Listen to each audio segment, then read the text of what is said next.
आज हमारे बीच में हमारे लोकप्रिय सांसद भाई बनना यार, जिनको आपने भारी मतों से जिताया, ऐसे हमारे सूफी गायक, सबके मन को मोह लेने वाले, ऐसे हमारे श्री हंसराज जी हंस, पार्टी के प्रदेश के महामंत्री श्री कुलजीत सिंह जी चहल, क्या कर रहे हो? जिला के अध्यक्ष पार्टी के श्री विनोद सहरावत जी, योगेंद्र चंदोलिया जी जिले के प्रभारी, पूर्व मंत्री पूर्व विधायक श्री नीलदमन खत्री जी, जिला महामंत्री श्री सुनील मित्तल जी, और जिनके लिए आज हमने अपना बीड़ा उठाया है इस गाड़ी को सफल करने का, इस गाड़ी को आगे बढ़ाने का, ऐसे हमारे 5 यहाँ प्रत्याशी भी खड़े हैं नगर निगम के, जिसमें से बख्तावरपुर से पैन जनता देवी, तालियां बजा करके जरूर इनका अभिनंदन स्वीकार करें आप लोग। नरेला से बहन केशरानी जी, कोलंबी कला से अर्चना जी, अलीपुर से योगेश राणा जी, बाकनेर से विनोद भारद्वाज जी, ऐसे पंच प्यारे, 5 हमारे सितारे, 5 हमारे परमेश्वर, 5 हमारे प्रत्याशी, इनकी विजय की कामना करते हुए मैं अपनी बात को शुरू कर रहा हूं। भाइयों बहनों, आज जिस इलाके में मैं आया हूं और बोल रहा हूं, मुझे ऐसा आभास हो रहा है कि ये हरियाणा का एक हिस्सा, हरियाणा में ही बोल रहा हूं आज मैं, क्योंकि ये नरेला इलाका, ये पूरा क्षेत्र बहुत बार मेरा यहां आना हुआ, और मुझे जानकारी है इस बात की कि आप सबका हरियाणा से भी उतना ही लगाव है जितना दिल्ली से है। दिल्ली की सीमेंट, हरियाणा की हर छोटी बड़ी बात का असर इस इलाके में भी आता है, और दिल्ली की हर छोटी बड़ी बात का असर हमारे हरियाणा में भी जाता है। इसलिए आज ये मेरा सौभाग्य है कि आप लोगों के बीच में आकर मुझे अपनी बात रखनी पड़ रही है। भाइयों बहनों, जब चुनावी सभा होती है तो 2 प्रकार की बातें होती हैं। एक होता है कि हम इस चुनाव में जीतने के बाद क्या करेंगे। इसी के साथ हम पहले भी जब सत्ता में रहे, या जैसा मेरे में जैसा आदमी पड़ोस से हरियाणा की सरकार में मुख्यमंत्री की जिम्मेदारी निभा रहा, तो हम हरियाणा में क्या कर रहे हैं, एक पहलू ये है। और एक जो बहुत लुभावनी बातें करने वाले हमारे सामने, जो हमारे विपक्ष में है, जो आज हरियाणा, जो आज दिल्ली की एक सरकार पार्ट टाइम मुख्यमंत्री बनकर चला रहा है। मैं इसको पार्ट टाइम मुख्यमंत्री कहता हूं, पूरा मुख्यमंत्री नहीं कहता हूं, क्योंकि दिल्ली की जनता छोड़कर ये अलग अलग प्रदेशों में जाकर के बड़े बड़े सपने लेने लगता है। ये अलग बात है कि वहां से लोग उसको भगा देते हैं, बैरंग चल जहां से आया भाग जा, कहीं इसका पैर टिकने नहीं दे रहे हैं। अभी ताजा उदाहरण बताता हूं आपको। हमारे यहाँ आदमपुर का बाई इलेक्शन था, एक विधायक ने रिजाइन किया था, और चुनाव में Bharatiya Janata Party, Congress, Indian National Lokdal और साथ में ये भी कूद गया। बड़े बड़े नारे दिए, बड़े बड़े लोभ दिए, बड़े बड़े प्रचार किया, लेकिन आखिर में 1.5 लाख वोट में से 5,000 पर्ची नहीं पड़ी इसके पल्ले, 5,000 जमानत जब्त करा करके वहां से भागना पड़ा। अब चूंकि इसके लिए चिंता है कि इधर मैं दिल्ली में मुख्यमंत्री हूं, उधर मेरी पार्टी का पंजाब में मुख्यमंत्री है, लेकिन आखिर बीच में हरियाणा है। हरियाणा में मेरी दाल क्यों नहीं गल रही? और उसका एक साफ कारण है ना गलने का। और जो कारण मैं गिना रहा हूं, उन सब कारणों से दिल्ली एमसीडी में से तो हम भगाएंगे ही, और आने वाले समय में दिल्ली सरकार से भी इसको भगाएंगे।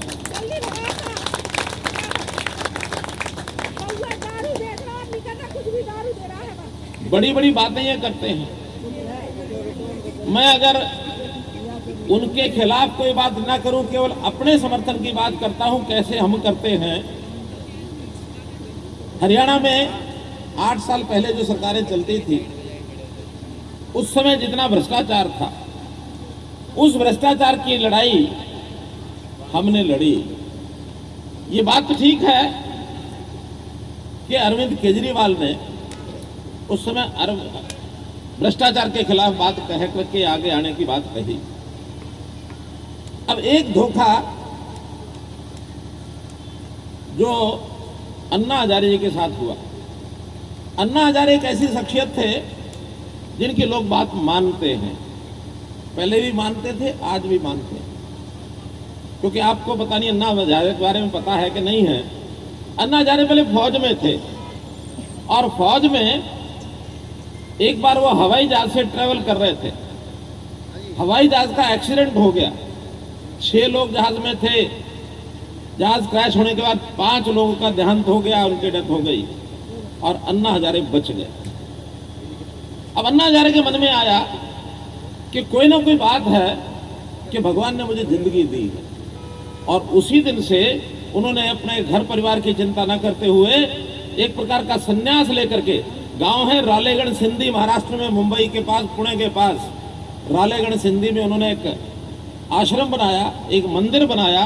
और गांव में जितनी ऊबड़ खाबड़ जमीन थी, उनके गांव में पानी नहीं पहुंचता था, उस ऊबड़ खाबड़ जमीन को ठीक कराया, और दूर दूर से जो छोटा मोटा बरसात का पानी था इकट्ठा करके वहां के किसानों की मदद करनी शुरू की। मैं 1982 के अंदर रालेगढ़ सिंधी में उनके उस पानी के प्रयोग को देखने के लिए गया था। उस दिन से मेरे मन में था कि ये आदमी कुछ करने वाला है। अब उनके मन में क्या आया, भ्रष्टाचार के खिलाफ आवाज उठाई, लोगों को भा गया, और केजरीवाल की सरकार बढ़ा दी। लेकिन कितना पीठ में झुरा खोपने वाला ये आदमी, अन्ना हजारे को ही पीठ में छुरा घोप करके उनको वापस भेज दिया, और खुद काबिज होकर बैठ गया। इसकी कोई काबिलियत नहीं है सरकार में आने की। ये सरकार में राजनीति करता है, राज करना नहीं आता इसको। क्यों नहीं आता? एक उदाहरण देता हूं आपको। दिल्ली एक बड़ा शहर है, अलग से एक प्रदेश है।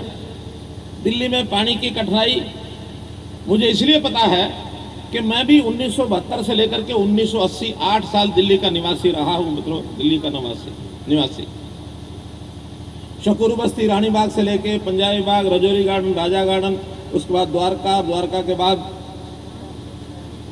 हरनाई गांव,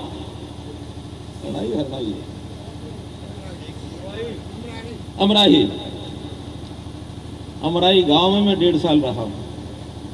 तो ये पश्चिमी दिल्ली का मुझे पूरा ज्ञान है। पानी का संकट स्वाभाविक है कि पानी अपना नदी तो कोई है नहीं दिल्ली को लगती। जमुना में गंदा पानी अब इसके कारण से बहता है। पानी इसको कहीं ना कहीं से नदियों से हरियाणा के माध्यम से मिलता है। हिस्सा 750 क्यूसेक का दिल्ली का है, लेकिन दिल्ली को पानी कम पड़ता है।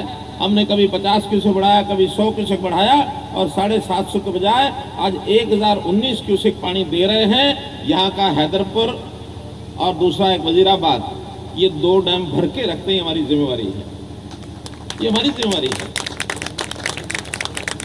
अब इसके बाद पानी की और भी जरूरत है दिल्ली को, ये मुझे पता है।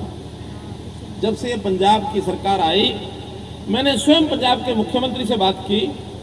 मैंने कहा केजरीवाल को कह दे कि हमारा पानी एसवाइल का हमें वहां से दे दे, पंजाब से, और वहां से जितना पानी आएगा उसका कुछ हिस्सा दिल्ली में देने के लिए हम तैयार हैं। हम और पानी दिल्ली को दे देंगे, हमारा पानी तो दे दे।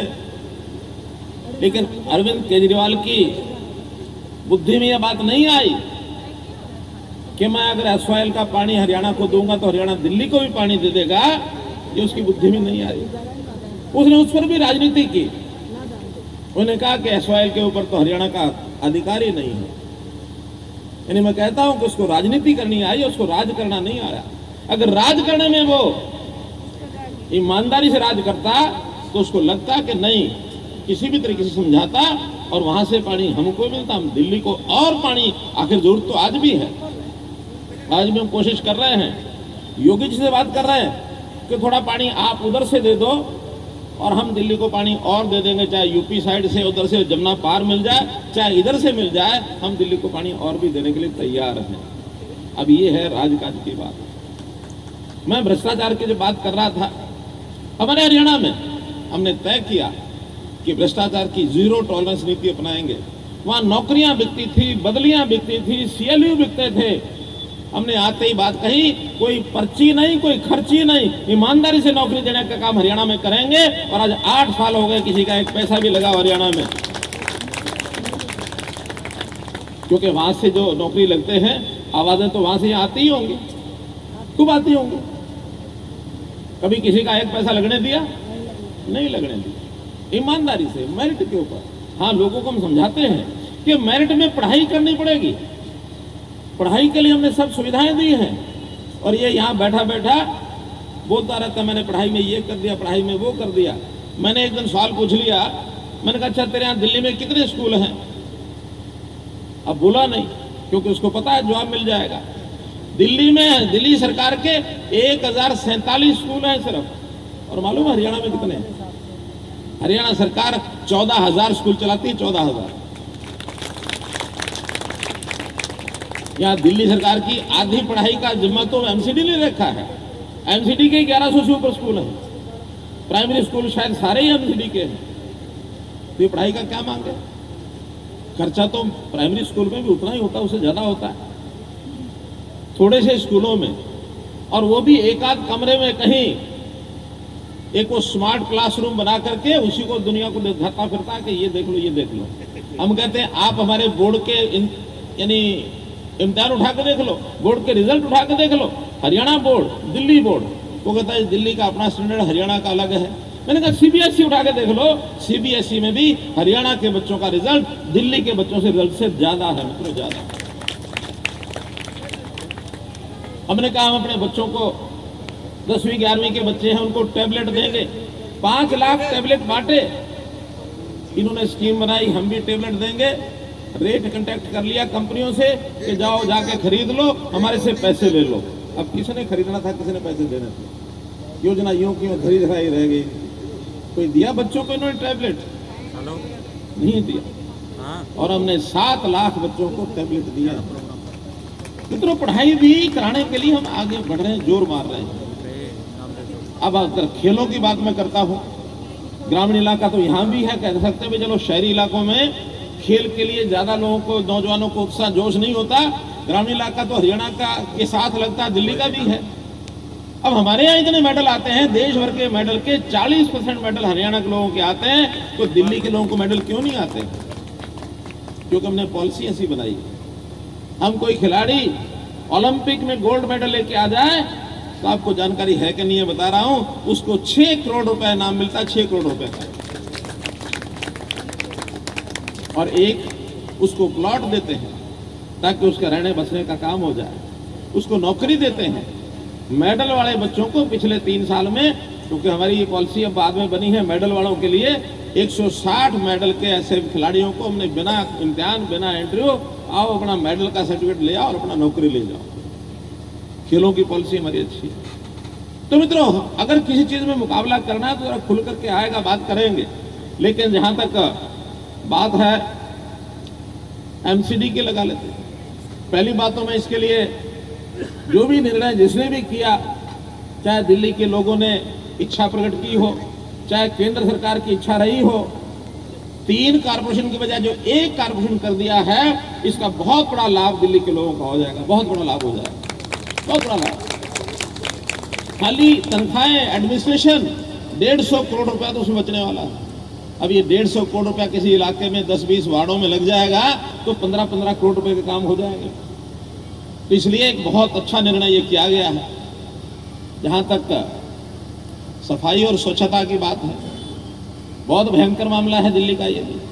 दिल्ली में जो धुएं का एयर क्वालिटी का इंडेक्स है वो 400 से ऊपर है पिछले 6-7 साल से। वो हानिकारक है बड़ा। लेकिन जब भी कभी कहेगा कि हरियाणा से जो है पराली जल रही है, पंजाब से पराली जल रही है, जब पंजाब में सरकार आ गई तो फिर एक गुमसुम हो गया। क्योंकि आज सैटेलाइट ये बता रहे हैं कि पराली पंजाब में ज्यादा जल रही है, हरियाणा में नहीं जल रही है। पंजाब का अगर चित्र देखेंगे तो पूरा लाल है। अब बोलता नहीं उसको, क्यों नहीं बोलता? कि पंजाब का जवाब देना पड़ेगा। फिर ने कहा कि मैंने पूसा से और किसानों के लिए एक ऐसी दवाई ली है, किसान उसको डालेंगे तो पराली वहां गल जाएगी। अब आपको आंकड़े बताता हूं, 40,000 रुपये की दवाई ली और 40,000 की दवाई के बाद इन्हें जो उसका डिस्ट्रीब्यूशन का खर्च किया किसानों को बांटने का, वो 23 लाख रुपए किया। 40,000 की दवाई, 23 लाख रुपए का वितरण, और बाद में उसका प्रचार जो किया 14 करोड़ रुपए प्रचार करोड़ लगा दिए। 14 करोड़, शर्म आनी चाहिए इसको। 14 करोड़ प्रचार लगा के बाद में अध्ययन किया गया कितने किसानों को फायदा हुआ कि ये 300 किसानों को फायदा हो गया। अब जो इस प्रकार की योजनाएं बनाएगा और उसमें से कितने घोटाले और घपले होंगे, यही चीज इसका स्वच्छता अभियान में ये कहता है कि मैं आऊंगा तो स्वच्छता अभियान में मैं ये टेक्नोलॉजी आऊंगा, वो टेक्नोलॉजी लाऊंगा। टेक्नोलॉजी नहीं लाएगा, उसकी नजर किसी न किसी कंपनी के यानी उसके हिसाब किताब पर है कि किस कंपनी को लाऊंगा और किस कंपनी में कितना पैसा उसमें निकालूंगा। दुनिया भर के घोटाले इसने किए।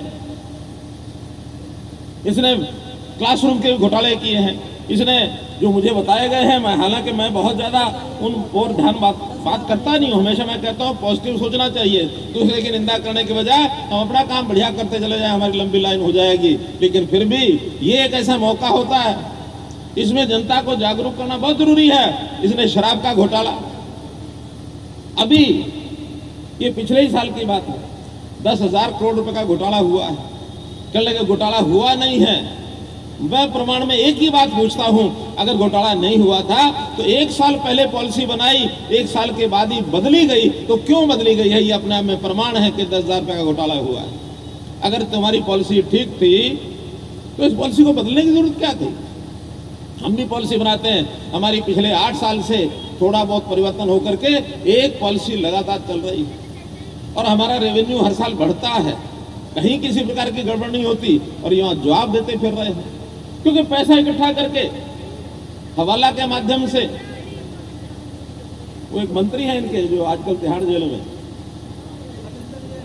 उनका नाम उसी में आया हुआ, इसी कारण से वहां है। और वहां भी उन्होंने जरूर, दिल्ली में मुझे पता नहीं जेल कितनी है, लेकिन जरूर कोई ना कोई डिमांड करके तिहाड़ जेल में गए होंगे। क्योंकि मैं तो इसलिए बता रहा हूं, हमारे यहाँ हरियाणा में भी जो कोई कुख्यात अपराधी, जब कोई पूछा जाए उससे कि भी तुम्हें सजा हो गई है, कौन सी जेल में जाना है, वो कहता मुझे तिहाड़ में भेज दो। तिहाड़ में इसलिए भेज दो कि तिहाड़ जेल का वातावरण जो इन्होंने गंदा किया हुआ है, वहां भी इनकी सिफारिशें चलती हैं। और सिफारिशें कर करके तिहाड़ में जाने का कारण तो पिछले दिनों में मीडिया में आपने देख लिया होगा क्यों है। और ये तमाशे सभी के साथ करवाते हैं, ये वहां भी भ्रष्टाचार करते हैं। तो मित्रों, इन्होंने चुनाव में टिकटें बेचने का तो आम एक सामान्य बात इनकी हो गई। पंजाब के अंदर हमारे हंसराज जी हंसिया बैठे हैं, 5 राज्यसभा के सांसदों को इन्होंने बनवाया जो टिकटें दी, 5 थे 6 थे 6। कोई पता नहीं कौन टिकट लेके आ रहा, कौन जा रहा, कौन राज्यसभा का मेंबर है, इनके कोई सदस्य नहीं है वो। लेकिन अच्छे अच्छे सेठों को राज्यसभा में भेजना, ये अपने आप में एक कहा जा सकता है कि आखिर इसका क्या कारण है कि इसके अपने कोई वर्कर नहीं, अपने कोई पार्टी के आदमी नहीं, कोई समाज से भी नहीं, कोई पढ़े लिखे नहीं, विद्वान नहीं। तो इस प्रकार से इन सब कामों को गिनाते रहेंगे तो मैं समझता हूं कि अभी रोड शो भी है, उस पर भी हमको जाना है।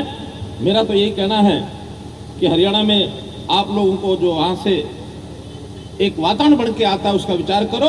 और हम तो ये कह सकते हैं कि एमसीडी में भारतीय जनता पार्टी की सरकार बनती है तो केंद्र सरकार के सहयोग से और हरियाणा भी जितना उसमें ज़्यादा ज़्यादा सहयोग कर सके उतना सहयोग करेंगे।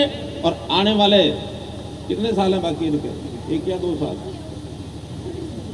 आने वाले 2 साल के बाद आज एमसीडी में शासन ला करके 2 साल के बाद फिर इसको वहां से भगाना है। पहले भगाने का मौका मिल जाए तो भगा सकते हैं, कोई दिक्कत नहीं, लेकिन मान लो 2 साल रह भी जाए तो उसके बाद हम सबकी जिम्मेदारी है इसको यहां से भी भगा करके, क्योंकि इसने देश में जो वातावरण खराब किया है और ये जो मुफ्तखोरी की जो आदत लगाई है ये बहुत भयंकर है। मुफ्तखोरी की आदत में स्वाभिमानी व्यक्ति कभी इस ओर जाता नहीं है।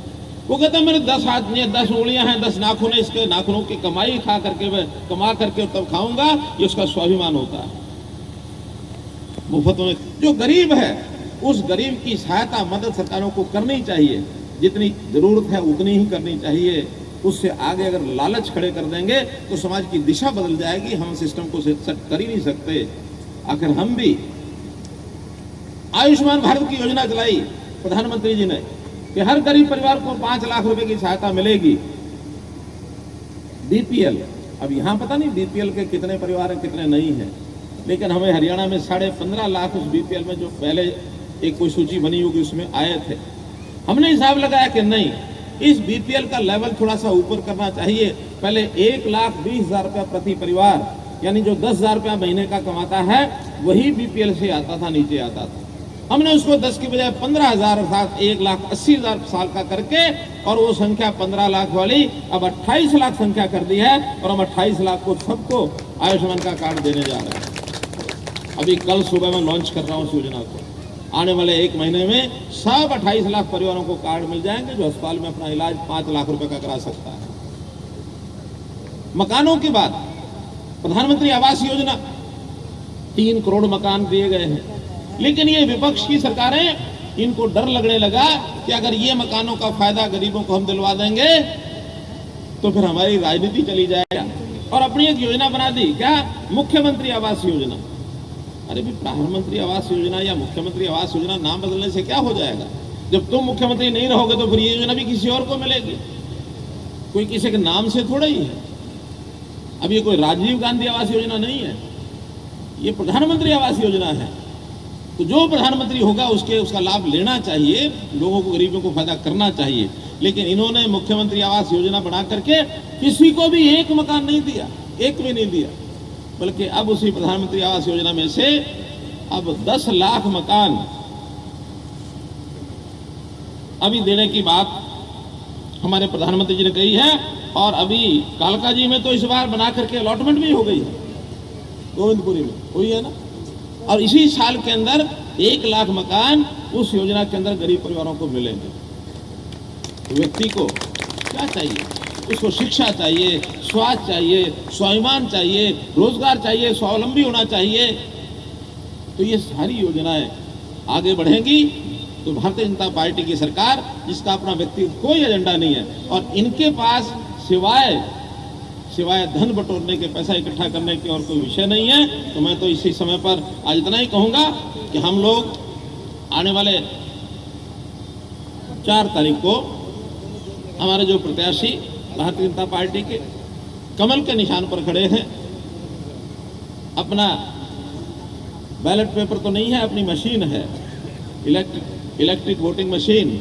उस वोटिंग मशीन में कमल के निशान वाला बटन दबा करके इतने भारी मतों से जिताओ, इतने भारी मतों से जिताओ कि आसपास के लोगों को ध्यान में रहे कि हाँ ये जीत होती है। तो जीत का अंतर भी जितना बड़ा ज्यादा होगा उतना ही हम लोगों को एक इलाके में नाम भी मिलेगा। हमारे प्रत्याशी जाएंगे और जा करके एमसीडी में अच्छा काम करेंगे, अच्छा काम करके हमारा लाभ पहुंचाएंगे। मैं हमेशा अपने सब प्रत्याशियों को एक शपथ कराया करता हूं। क्यों? लालच बहुत आ जाते हैं चुने जाने के बाद, और लालच देने वाले कोई अफसर हो जाते हैं, कर्मचारी हो जाते हैं, जनता के लोग भी बीच में कहीं ना कहीं आ जाते हैं कि भैया मेरा ये थोड़ा सा काम करा दे, थोड़ी सी मुट्ठी गर्म कर ले। लेकिन पक्के निश्चय से, दृढ़ निश्चय से कि कोई गलत काम नहीं करूंगा, ना भ्रष्टाचार करूंगा, ना भ्रष्टाचार करने दूंगा। ठीक है? ठीक है? ठीक है? प्रत्याशी सारे नहीं, ऐसा नहीं, सामने हाथ करो। पीछे मेरे बोलो। मैं चुने जाने के बाद न भ्रष्टाचार करूंगा, न किसी को भ्रष्टाचार करने दूंगा। भारत माता की जय। धन्यवाद।